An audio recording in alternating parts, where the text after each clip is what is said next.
Hello दोस्तों, आज हम लोग पढ़ने वाले हैं क्लास 12 के हिस्ट्री। और प्रथम वीडियो इसमें देख चुके हैं और दूसरा देख रहे हैं इसमें।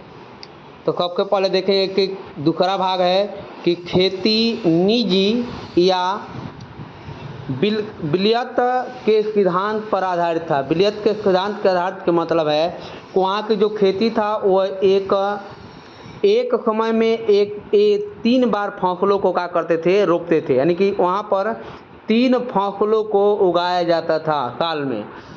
ये बात ध्यान देंगे। तो अगला है इसमें कि अन्य संपत्ति मालिक की तरह ही किसान की ज़मीन भी खरीदी और बेची जा सकती थी। जैसे मान लीजिए कि वहाँ के जो किसान भी उस किसान के जो संपत्ति होते थे उसका स्वयं मालिक होता था कौन? किसान।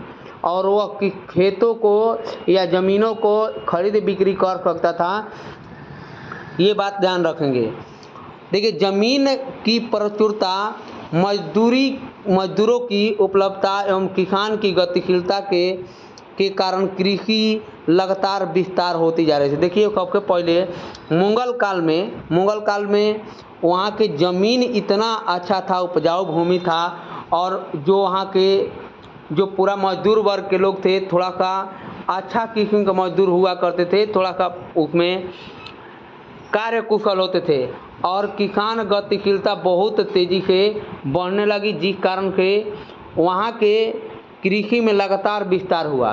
क्योंकि खेती का प्राथमिक उद्देश्य है पेट भरना। कहने का मतलब है कि प्राथमिक उद्देश्य का मतलब होता है कि सबसे पहले कृषि का मतलब है कि लोगों का भरण पोषण करना। वहाँ पर जैसे भरण पोषण करने के लिए अभी प्रश्न पूछा जाएगा कि बताइए कि भरण पोषण करने के लिए चावल, गेहूँ, ज्वार वहाँ के प्रमुख फसलें थी।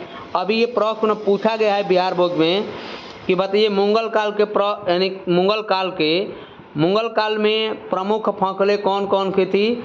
यानी कि ज्वार, गेहूँ, चावल इत्यादि जो था वहाँ के प्रमुख फसलें हुआ करती थी। आगे देखते हैं हम लोग कि जब मुगल काल में ये फसल सबसे अधिक उगाई जाती थी। और आज की भारतीय मुगल काल में मानसून को भारतीय कृषि का ऋण माना जाता है। यानी कि जब आपके बारिश होगा तब ही कृषि हो पाएगी अच्छे किस्म के। उस समय भी ऐसा ही था कि लोग कृषि के लिए वर्षा पर क्या थे? आधारित थे, यानी मानसून पर। जिस फसलों के लिए अधिक मात्रा में पानी की आवश्यकता होती थी उसे हम लोग सिंचाई के कृत्रिम अपनाते थे। यानी कि जैसे हो गया धान के उपजाऊ करने के लिए, जिस प्रकार के धान के उपजाने के लिए या चावल को उत्पादन करने के लिए, मक्का को उत्पादन करने के लिए सिंचाई की अच्छी व्यवस्था करने के लिए कृत्रिम साधनों का उपयोग करते थे। जैसे उस समय कुआँ था, फिर उसके बाद तालाब बात करते हैं, फिर नहर। तो एक बात ध्यान रखिए, वहाँ के जो साधन थे, तालाब थे, नहर था और कुआँ भी था। एक बात को ध्यान रखेंगे। तो उस समय की ये थे कि प्रमुख साधन थे। और इस तरह से ध्यान देंगे। आगे हम बात करते हैं कि उस समय के हिसाब से उत्तर भारत में कई नहरों का निर्माण किया गया। पुरानी नहरों के मरम्मत करवाई गई ताकि सिंचाई अच्छे से किया जा सके। जैसा कि शाहजहां ने पंजाब में शाह नहर का निर्माण करवाया था। एक बात ध्यान रखिएगा, ऑब्जेक्टिव क्वेश्चन पूछता है कि बताइए कि शाह नहर का निर्माण किसने करवाया था? तो शाहजहां ने इसका क्या किया था? निर्माण कराया था। एक बात यहाँ से आगे चलते हैं हम लोग।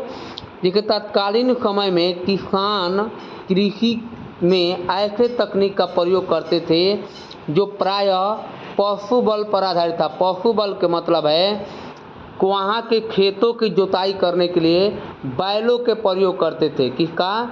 तो बैलों का प्रयोग किया जाता था वहाँ के खेतों की जुताई करने। इसीलिए वहाँ पर सबसे ज़्यादा पशु बल पर आधारित थे वहाँ के किसान। आगे देखिए, यहाँ के बात करते हैं हम लोग कि जैसे लकड़ी का हल अभी लकड़ी का हल किसके लिए प्रयोग किया जाता था, यानी कि बैलों के लिए प्रयोग करते थे। और इसके एक छोर पर लोहे के नुकीले धार या फाल लगे होते थे। देखिए अभी पूछा जाएगा कि जो लोहे के जो बनाए जाते थे हल, उसको नुकीले धार यानी कि उसको फाल कहते थे। और ऐसे हल मिट्टी को बहुत गहरे नहीं खोद सकते थे। कारण है कि ना खोदने का, क्योंकि वह ज़्यादातर अगर खेत को जुताई करने के लिए,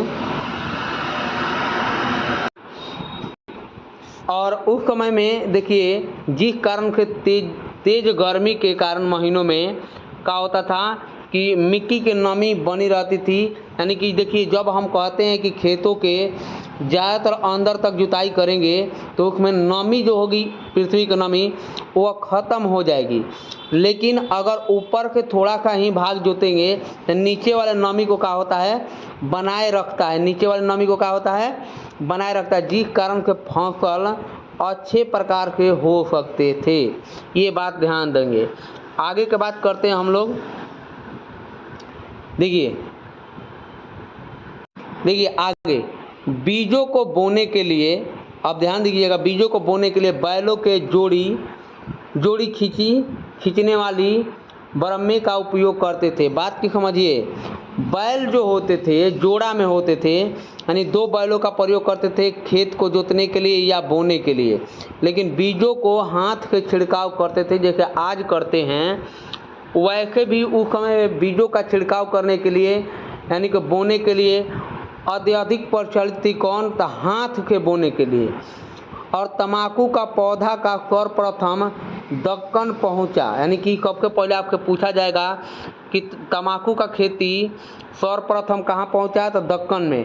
17वीं शताब्दी में शुरुआत में यह उत्तर भारत में आया था। कहाँ आया था? उत्तर भारत में।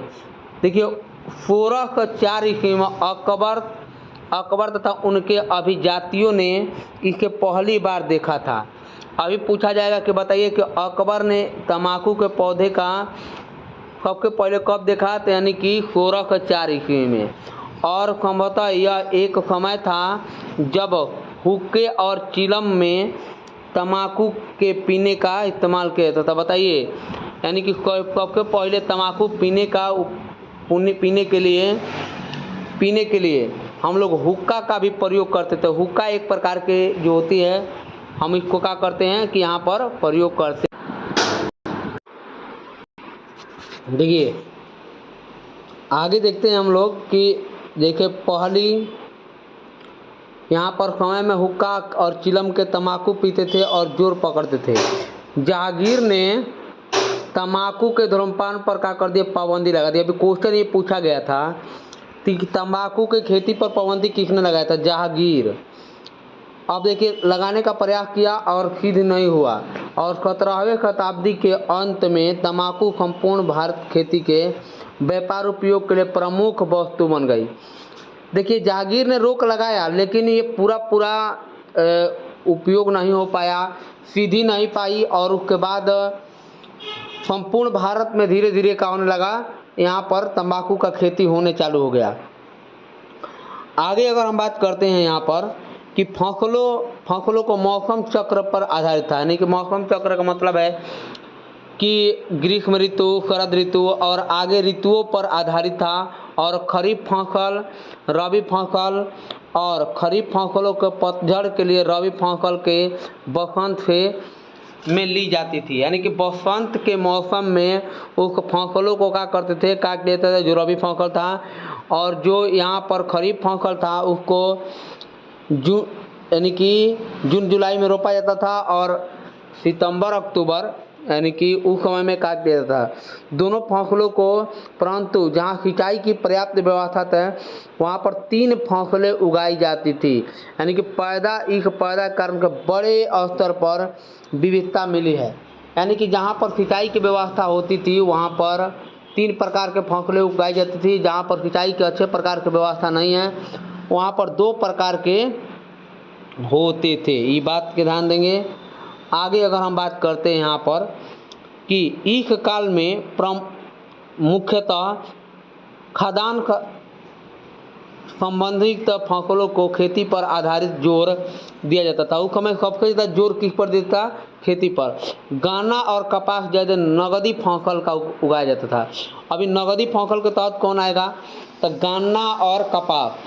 इस फसलों को मुगल स्रोत में जिम्फ ए कासिम, अभी पूछा जाएगा कि बताइए नगदी फसल को किस नाम से जाना जाता है? तो जिम्फ ए कासिम के नाम से। सर्वोत्तम फसल कहा जाता था गन्ना, कपास, तिलहन जैसे सरसों के फसलों जिसे जिम्फ ए कामिल कहा जाता था। उस समय के नगदी फसल को कहते थे हम लोग। तो यहाँ का ऑब्जेक्टिव क्वेश्चन बन सकता है कि बताइए जिम्फ ए कामिल किसको कहा जाता है? तो नगदी फसल को। इस काल में 17वीं शताब्दी में दुनिया में अलग अलग भागों में कुछ नई फसलें जैसे टमाटर, आलू, मिर्चा, मक्का आदि फसल उपमहाद्वीप में पहुंचा। देखिए सबसे पहले ये बात बताया गया था कि बताइए कि दूसरी जगहों के कौन कौन से फसल मंगाए गए थे? तो टमाटर, आलू, मिर्चा। अब यहाँ देखिए अनानास और पपीता जैसे फलों का भारत से बाहर से ही आए, यानी कि अनानास, फल में अनानास था और पपीता था, वो भारत के बाहर से आए। मुगल काल में किसान की अपनी जमीन पर व्यक्तिगत स्वामित्व होता था और वे सामूहिक ग्रामीण समुदाय में का घटक होते थे, यानी कि एक ही जुट रहकर वह कार्य करते थे। इस समुदाय में खेतिहर, किसान, पंचायत और आगे थे इसमें पंचायत, गांव का मुखिया या जिसको मुकद्दम या मंगल कहा जाते थे, शामिल थे। अभी पूछा जाएगा ये प्रश्न, अब पूछा भी गया है पिछले वाले परीक्षाओं में। तो किसान, पंचायत, गांव का मुखिया, जिसे मुखिया को क्या कहते थे? मुकद्दम या मंगल कहा जाता था, ये शामिल होते थे गाँव में। आगे की बात करते हैं हम। तत्कालीन समय में जातिगत भेदभाव के कारण कृषक समुदाय में कई समूहों में विभाजित हुआ। देखिए जातिगत के कारण से, जाति में विविधता पाने के कारण से कई तरह के वहाँ के व्यवस्थाएं बच गई।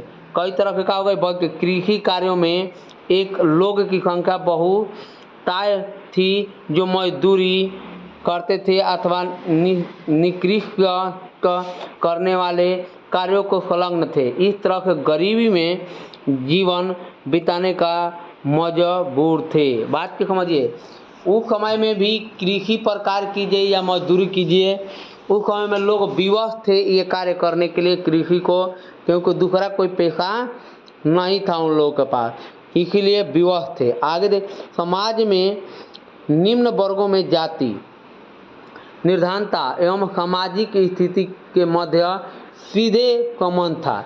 देखिए वहाँ के निर्धनता, जाति, गरीबी, जाति, सामाजिक स्थिति मध्य सीधे वर्ग के संबंध था, क्योंकि वहाँ पर निम्न समाज के लोग रहते थे, निम्न वर्ग के लोग रहते थे जो ज़्यादातर कृषि पर रहे थे। जो बीच के समूहों में नहीं रहते थे वे 17वीं शताब्दी में देखिए मरवागे में लिखी गई एक पुस्तक जो राजपूत के उल्लेख किसानों ने किया है, और इस पुस्तक के अनुसार जाट भी किसान थे। कौन थे? जाट भी क्या करते थे? किसानी का कार्य करते थे। उसमें लिखी गई है जो 17वीं शताब्दी में एक पुस्तक है जो राजपूत के द्वारा लिखा गया है। उसके द्वारा जाट भी क्या होते थे? किसान होते थे। देखिए अहिर, गुज्जर, माली जैसे जातियाँ पशुपालन अथवा बागवानी में बढ़ावा और लाभ के कारण सामाजिक पीढ़ियों को ऊपर आई। और ये जो था अहिर, गुज्जर, माली, ये जो थे निम्न वर्ग वहाँ पर लोग हुआ करते थे उस समय। और उसके बाद ये लोग अलग पशुपालन करते थे और बागवानी के कार्य करते थे। ऊपर आई पूर्वी हिस्से में पशुपालन तथा मछुआरे जनजातियाँ और पदगोप जैसे करवर्ती किसान जैसे सामाजिक स्थिति में आने लगी। यानी कि धीरे धीरे ये जितने भी निम्न जातियाँ थी वो भी किसानी के कार्य करने लगी और आगे थोड़ा सा वृद्धि हुआ। ग्राम पंचायतों में भूमिका तत्कालीन समय में बहुत ही प्रभावशाली थी। गांव के बुजुर्ग या प्रतिष्ठित व्यक्ति ही गांव के पंचायत का सदस्य होते थे। अभी पूछा जाएगा कि बताइए गांव का जो पंचायत का सदस्य कौन होते, बुजुर्ग व्यक्ति या पंचायत के जो सर्वश्रेष्ठ व्यक्ति थे, प्रतिष्ठावान व्यक्ति थे, वहीं का थे, वहाँ के सरदार हुआ करते थे। आगे देखते हैं।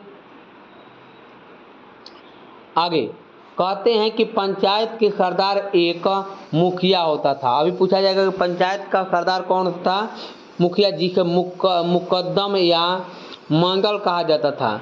ये बात के ध्यान रखो, ऑब्जेक्टिव क्वेश्चन यहाँ से बनेगा। ग्राम पंचायत के मुखिया का चुनाव गांव के बुजुर्ग के द्वारा या आम सहमति के आधार पर किया जाता था और पंचायत के निर्माण गांव के सर्वमान्य होते थे और मुखिया पटवारी की सहायता से पंचायत के आमदनी और खर्च का हिसाब किताब रखता था। कहने का तात्पर्य है कि उस समय के जो मुखिया था वह हिसाब किताब या पूरा वहाँ का विवरण रखने वाला कौन होता था, तो मुखिया होता था। ये बात ध्यान देंगे। देखिए, पंचायत के कोष का प्रयोग प्राकृतिक आपदा एवं सामुदायिक कार्यों के साथ साथ गांव के दौर पर अधिकारी के रूप में खातिरदारी के लिए भी किया, यानी कि साथ साथ गांव के रूप में किया जाता था। पंचायत के व्यवस्था, पहले बात जो उस समय का अधिकारी जो थे, गांव के लोग उनको अच्छे ढंग से यानी खातिरदारी और हिसाब पूरा करते थे और गांव में संपूर्ण दाखिल रखती थी कौन, मुखिया। पंचायत को जुर्माना लगाने और समुदाय के निष्कासित करने के गंभीर दंड देने का अधिकार किसके पास था, तो मुखिया के पास। अगर आप कोई गलती कार्य करते हैं तो उस स्थिति में आप पर जुर्माना लगा दिया जाएगा या आपको गांव के समुदाय से निकाल दिया जाएगा या दंडित किया जाएगा। इस तरह से पंचायतें का सुनिश्चित किए थे क्योंकि लोग अपनी जातिगत मर्यादा का पालन करें और सीमाओं में रहें। ये कानून कौन लगाता था, ताकि लोग वहाँ के जातिगत रूप के कार्य करें और सुनिश्चित करें, और इसीलिए पालन कौन कराता था, तो वहाँ के जो मुखिया था, मुखिया जिसको कहते हैं, वहीं ये कार्य करता था। आगे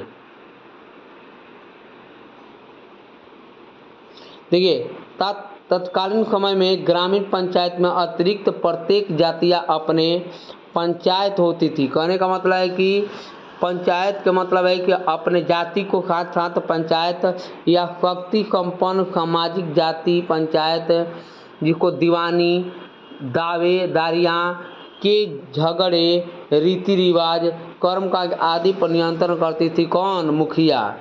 और राजस्थान में हुए महाराष्ट्र के जातिगत पंचायत बहुत ही अधिक शक्तिशाली थी। ये बात के ध्यान रखिए। उस समय के जो पंचायत के बहुत सारे शक्तिशाली हुआ करते थे राजस्थान और महाराष्ट्र के जातिगत पंचायतें जो होती थी। आगे अंग्रेजी शासन काल में आरंभिक वर्षों में किए गए गांव का सर्वेक्षण में उल्लेख किया गया है कि गांव के दस्तावेज में बहुत ही का है यहाँ पर, बहुत ही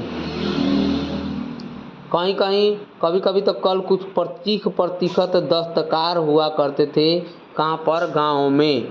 ठीक है, आगे